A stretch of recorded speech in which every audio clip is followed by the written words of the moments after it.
Hey guys, my name is Sam McCabe. I'm a Christian singer songwriter, and this is the second episode of my long form video series, kind of exploring this tension between being an artist and working in the industry. And so I received a few questions from you guys on my Instagram account, which, if you don't follow me on Instagram, my handle is Sam A. McCabe. So go follow and keep up to date with the latest. But I got a few questions from you guys as it relates to artistry, and I wanted to go ahead and tackle those.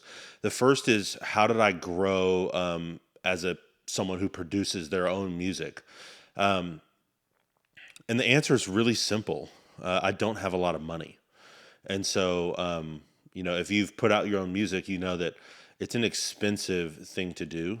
And so, when I was in sixth grade, my dad gifted me a 1962 reissue Fender Strat.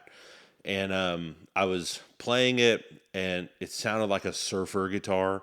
And for some reason, I thought that the distortion that I heard in music that I liked came from the guitar, not from the pedals or the amp. So I went to Guitar Center and I traded this American made Fender Strat for an Epiphone Les Paul because I thought Les Pauls would get distortion. But along with the Les Paul, I also bought a 4-track Tascam tape recorder and just started recording my own music that way. And then one year for Christmas, I think it was, or maybe for my birthday, my mom and dad got me this app for PC called Sonar Cakewalk. It was like a home studio.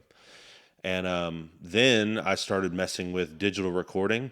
I remember one time I was trying to track drums in my dining room. So we cleared out the dining room table, and all I had was one karaoke mic. That's it. And I tied the karaoke mic to my chandelier and just kind of just as one single overhead mic. And the thing that was really funny about that is, I guess there was something in the chain that was not grounded, because as soon as I turned the mic on, this big spark came out of the microphone, and there was like a singe mark on the chandelier. It was really funny. My parents, I don't think they ever found out about that, but it fried the sound card in our computer, so I wasn't able to record anymore. But we eventually got that fixed, and I would just work on demos of songs. I never sang in front of anyone at that time, so it was all just like instrumental tracks. And I was really big into Dave Matthews Band, so this idea of like jam band type stuff was really intriguing to me. So it was just kind of long instrumental songs. Um, and at the time, I went to this old Baptist church, and it was a pretty big church, but when you go to mega churches, there's usually a closet somewhere in the church that has old AV gear that's not being used. And when I was in high school, I found that closet at this church, and in the closet there was this 8-track kind of Roland digital recording console that you could record straight to the console. And so then, because my sound card was fried in the computer, I started recording on this and using the 8-track stuff, and trying to like record 4 tracks of vocals and then re-record it back onto one track. Trying to learn from how the Beatles used to do things back in the '60s with 8-track tape. Um, but just started doing all of that, and then eventually I got married and was able to buy this Tascam.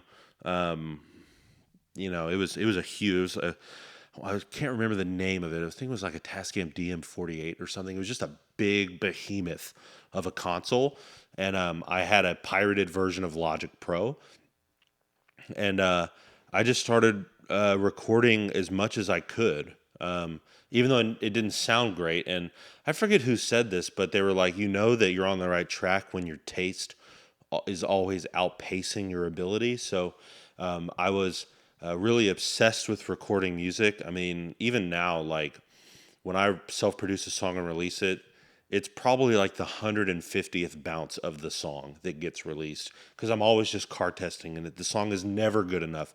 I'm always trying to push it further and further. Um, so I started doing that, and then I was a part of a small group of guys. They paid me to come in and lead worship at this small group, and we were talking about what our dreams were for the next year. And I said, man, my dream would be to have like $20,000 to invest in like studio gear, because right now. At the time, I had this Apollo Twin, which I bought at a pawn shop for $600. Come to find out, though, the guy, hopefully you're not watching this, whoever owned it, but the guy who owned it previously had bought thousands of dollars worth of plugins. And even to this day, and it's been 7 or 8 years, it's still tied to his account. So all of those plugins that he bought, I can use, which has been amazing. Um, I had that, and then I bought a Universal Audio 2610 outboard pre for mics, and that's kind of what I was working with at the time. But I was like, hey, I want to try to take this to the next level. So the next day, I get a three-way FaceTime call with these two guys in the group, and they're like, hey, we really love your music. We really believe in what you're doing. Here's our business credit card. Don't spend over $40,000. And I was pretty floored by that. And so I bought a bunch of nice mics, a bunch of outboard gear, some synthesizers, some really nice studio monitors, and was really able to take my game to the next level. Because if you know anything about audio production, a lot of it comes down to the mic and the pre in terms of quality of sound. And so I was able to up my production. My demos were getting a lot better. Also, at the same time, I had a membership to this website called Mix with the Masters, which was just so inspiring. And even though they use Pro Tools for a majority of the videos on there, and I used Logic, I was still able to glean a lot of the principles. And obviously, you could YouTube just about anything. And so just YouTubing tracks. We also had a friend of mine named Jacob Early come in and produce some songs for me. Songs like I Want to Serve God and Fields of Glory. And he was producing those. And I was just hovering over his shoulder the whole time, watching like, man, what are his production instincts? Like, where is he? How is he arranging background vocals? What's his vocal plugin chain? You know, is he using 12 plugins on a vocal chain, or is he just using four? You know, because at the time when I was trying to produce my music, I was really green, and so the sound quality going in was not the best, and so I would try to make up for it by using a ton of plugins. So every track on the song would have like 12 plugins on it. And when I'd bounce it and go listen to a car, it sounded terrible. And so as I started to grow both in gear, but also in knowledge, my production just increased and increased. And, there's something to be said about just doing something for a long time over time, just like continually releasing music. You learn from every release, like even the song that I just released called Don't Forget. I listen back to the mix now and I'm like, there's some things I would do differently. But again, I'm not sure who said this, but they're like, you don't ever finish something, you just abandon it. And so for me, I have to get to a point where when I finish a mix, I don't know if it's finished. I just know that it's as far as I can take it. And it's something that I feel like sounds good. And in a few weeks, I'm going to listen back to it and hear things that I could change. For instance, like with Don't Forget, and this happens with a lot of the songs that I turn in, as soon as I turn the song in 6 weeks before the release, I don't listen to it anymore until it's released, because I don't want to listen to it 3 weeks, in that middle period and go, oh man, there's something that I could have changed. And then I feel really upset about it because I can't change it. And so I just don't listen to it anymore after I've submitted it. And usually I don't listen to it once it's even out. I don't listen to it that much anymore. And so that's kind of how I grew self-producing. I use splice samples in some of my songs, particularly like percussive loops. I really like hard panning different percussive things. And if you've listened to my music, you've probably noticed that. I like intricate kind of guitar, kind of picking things. I also bought this when I had that money to buy that gear. I bought this old 60s German tube mixer with a built-in reverb in it. And bought it for like $200 on Reverb. And but a lot of times when I have a splice sample, or when I have something that like I didn't personally do, I like to chop it up and like kind of make it my own, and then I'll run it through this tape mixer and just kind of saturate it with the tubes. So it just sounds like I'm not just dragging in a splice sample to a song. I'm kind of splicing it up, if you will. So there are different things, but that's pretty much it. I mean, I think just listening, to great music that's in the kind of the lane that you're wanting to produce is huge. I also think watching a ton of YouTube videos, like find your favorite songs and see if there's any YouTube videos breaking down the production of it. Um, and just stay curious. I mean, my favorite part of the production process is the happy accidents that happen, the things you weren't intending to do that you accidentally added this plug into a track, and it's like it totally changes it, and it was something unintentional, but it was like it kind of makes it. Those happen. I try to have something like that happen on every song, because it creates this vibe that like I don't know if I could even reproduce that if I tried. It just happened. So, be consistent over time. Always kind of stay curious. Try to learn as much as you can, um, and also understand that like you're never going to arrive. Uh, you know, really, the arrangement is so much of what the mix process is. I used to think, man, I was really terrible at mixing, and come to find out, I was just terrible at arranging. And so, what I mean by that is, if every track is playing the entire song, it's going to be really hard to mix because you're going to try to artificially create dynamics. Whereas if you are arranging a song to perfection, it's a lot easier to mix because you're kind of taking the song in phases. Hope that makes sense. Another question that was asked was how to grow in co-writing relationships and how to kind of navigate that. When I released I Want to Serve God in 2020, it was really beneficial because I said this in my last video. It was really beneficial because COVID had kind of shut the world down and shut the Christian music industry down in terms of touring. And so I just decided, like, man, every artist who shares I Want to Serve God, I'm just going to ask if they want to write. And then I'm going to rack up credit card debt flying to Nashville and other places to try to write. You know, and so I'll use one co-write specifically and this was like in January of 2021. So this was 5 months after I Want to Serve God came out. I get a text from Cody Carnes, and he said, "Hey, Brandon Lake's coming in February to write for a day. Would love if you would show up as well." And so I was like, oh man, like at the time, this is early 2021. So The Blessing is still going off. Graves in the Gardens is still going off. Maverick City's going off. Like all these things are going off. And I'm like, man, this is so surreal. This is crazy. Like, of course, like I'll be there. And so, I show up to Cody's house, and Brandon and Cody are there, and we start writing. And guys, let me tell you something. I look back on this right with both a sense of regret and a sense of thankfulness. Regret because I was so paralyzed with imposter syndrome sitting in that right.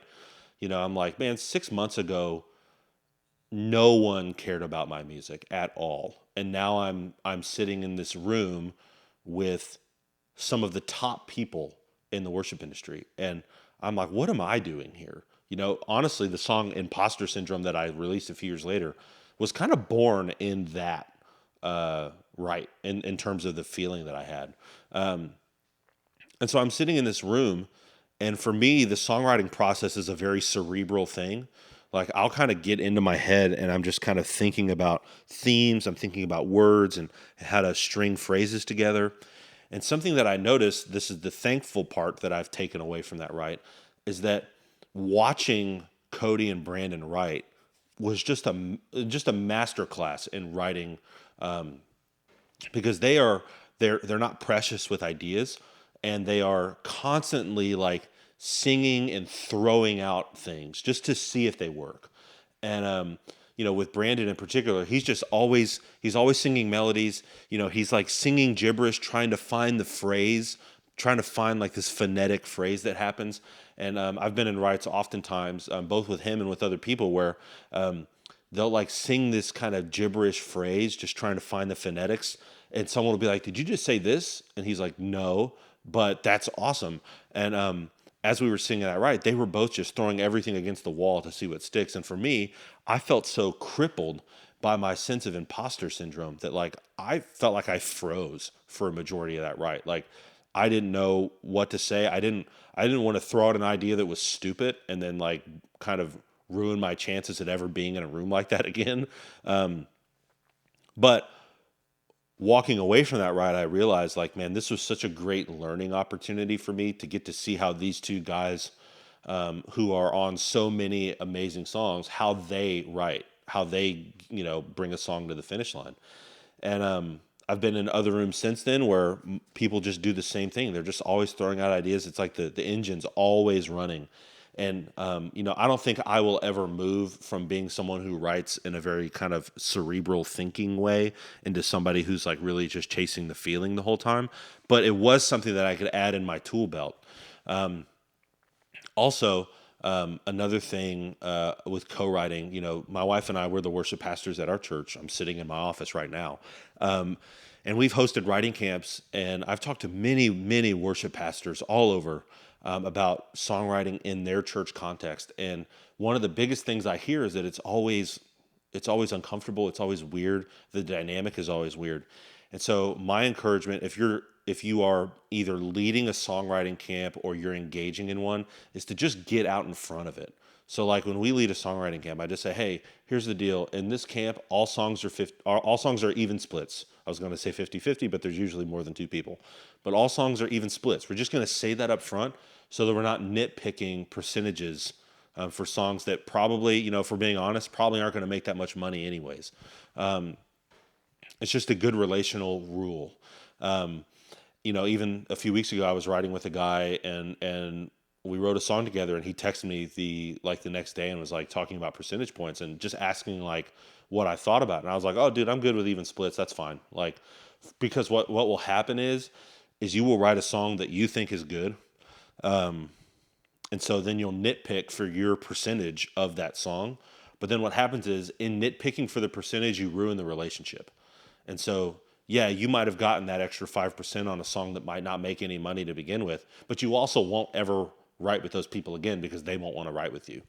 And so, I would rather have a body of work that does relatively well with relationships that are ongoing than have one song that does decent and then burn all the relational bridges after that trying to get my percentage. It's about the snowball kind of compounding effect of a body of work. And so I would just say, like, hey, if you're in a write, don't hold ideas to be precious. Like, also like, if you think of an idea that you think, "Oh man, that's a bad idea," just say it. I can't tell you how many times over the last few years I have said this. Like, and if you're watching this and you've been in a write with me, you've probably heard this. "Hey, I'm just going to say this idea. It's probably a bad idea, but I just need to get it out of my head so that I can move on to the next idea." And then I'll say the idea, and that ends up being the idea that we run with. Because when I say it out loud, the people that I'm with are like, "That's it." And so, man, if you think an idea is stupid or it's not very good, just say it. And if you feel like your insecurity in your insecurity, you need to preface it beforehand by saying, "Hey, I just need to get this out of my system," then do it, but get it out. Don't hold ideas precious. Get the bad ideas out of your system, and also be curious. Like, don't just shoot other people's ideas down because it's not your idea. Don't play the political game because like people won't want to write with you anymore. Be encouraging, be supportive, but also be honest. Like, if you're not vibing with an idea, if you can tell the room is not vibing with an idea, but none of you have the courage enough to like say, "Hey, I don't think we need to use that idea." Like, you need to be the person with the courage, to say that. Because you're in a laboratory, you're trying to come up with the best thing. Y'all all should have the same goal. And so if you go into the right kind of knowing that, then it'll go well for you in the long run. To kind of wrap up, I was in a write with Pat Barrett back in December of 2020, and we didn't finish a song. And I was very new to the co-writing thing, so I felt really like discouraged that we didn't finish the song because I was trying to, in a sense, kind of flex with someone that was like really important. And we didn't finish the song. And we were riding in a golf cart in his neighborhood, and he goes, "Sam, you know what? Like, you're not always going to finish songs, but if you can have a good relationship with the people you write with, it doesn't matter because you can just finish it later. But if you're so dead set on trying to finish the song that you ruin the relationship, you might not have a song, or you might have a song, but you won't have a friend." And so, one of the things that my wife and I, we tell our writing camps is, if you if you leave this camp with no songs, but you leave with friends, it was a success because you can always follow back up later. So just take the pressure off. Use the people around you as opportunities for you to learn. Like watch how other people write, and allow that to inspire you. Pick up those tools and put it in your belt. That's been something for me as a writer and as an artist that I have like really gleaned a lot over the years, getting to write with some of these really successful writers, is just watching how they do it and then trying kind of my own versions of that. So I hope this has been helpful and encouraging to you. Next week, I think we're going to talk about how to navigate being an artist while also working at a church. So if that's you, which I have a feeling a lot of you kind of are in that position, stay tuned. All right, we'll see you next time.